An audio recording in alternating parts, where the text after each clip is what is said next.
Congratulations! Being our top 10 seller in one word. Pwede niyo po bang i-describe, isang salita lang, how would you describe your 2024 journey in Yesland Realty? Hello everyone, my name is Telma from Team Leon. My one word to describe my 2024 journey in Yesland is happy. Because hindi ako magtatagal dito sa Yesland kung kundi ako masaya. Masaya ako sa trabaho ko at masaya ako sa ginagawa ko. Yun lang po. Thank you. Good afternoon, Yesland. So, from Team Berlin and Team North. So, yung journey ko dito, nagkaroon ako ng transformation. So, ang laki ng transformation sa buhay ko nangyari sa Yesland. From zero background sa real estate. So, ngayon, in God's guidance and grace, every month po, meron po akong sales. Yung dating tahimik, mayayain sa pamilya, ngayon dahil sa Yesland, iba't ibang klaseng tao ang nakakasalamuha ko, ang nakakausap ko. Yung dating divine na hindi makapagsalita in a crowded people tulad nito, ngayon nandito ako sa harapan ninyo. Thank you, Lord! Yesland! Good afternoon, Yesland family. My 2024 journey, it's tough but sweet. Maraming challenges, but in the grace of God, ito. Thank you, Lord, unang-una, and more earnings sa ating lahat. Ayan. Ang 2024 ko is, one word is perseverance.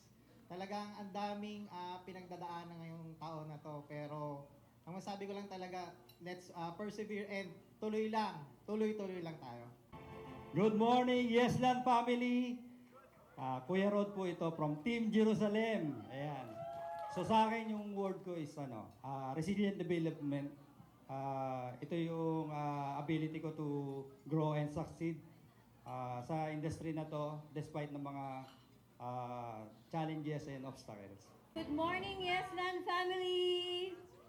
Sa mga hindi nakakakilala sa akin, ako nga pala si Miss A, Alma Beltran ng Team Jerusalem. So, ang two words to describe my journey in Yesland Realty is believe and achieve. Believe, maniwala ka. Maniwala ka sa sarili mo na kaya mo. Kasi kung hindi mo kaya, tutuloy ka pa ba? Gagawin mo pa ba? So, if you will not believe, you will not achieve. Thank you so much. Ayan, one word na magde-describe ng journey ko dito sa Yesland ng 2024, grateful. Yun lang po, thank you. Wait lang. Siguro yung nag-inspire talaga sa akin is yung family ko or yung partner ko kasama si...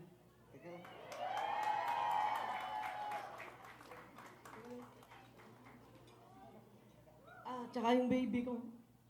Kasi sila talaga yung buhay ko eh. Sila na yung...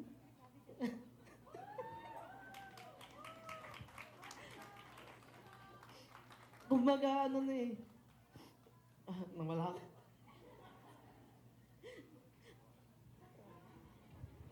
Thank you, Yesland Realty kasi pinakilala nyo talaga sa akin si Lord na lahat, ibigay ko yung honor ko sa Kanya. Kasi before, parang, hindi ako masyadong nagpapasalamat kay Lord. Pero nung nandito ako sa Yesland, si Lord talaga lahat to. Kung ano man yung achievement na nakuha ko or na-achieve ko, si Lord lahat to. Ayun lang po. Thank you po. Hello po, I'm Mommy R from Team Jerusalem. So, ayan, good morning, Yesland family. And Merry Christmas and Happy New Year, guys.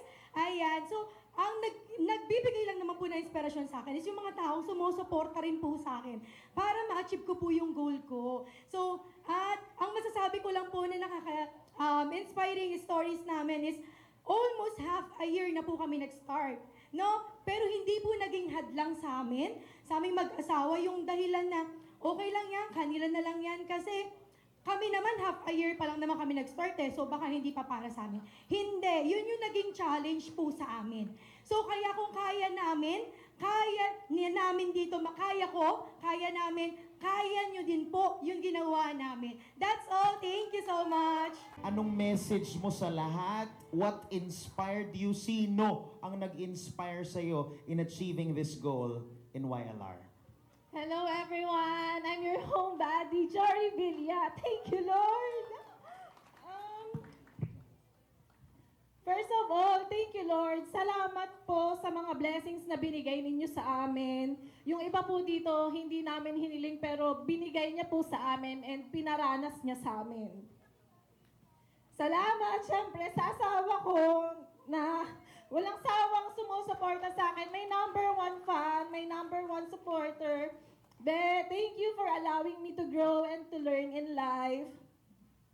Hindi ko binigyan mo ako ng career na never kong na-imagine. Congratulations sa ating dalawa. I love you.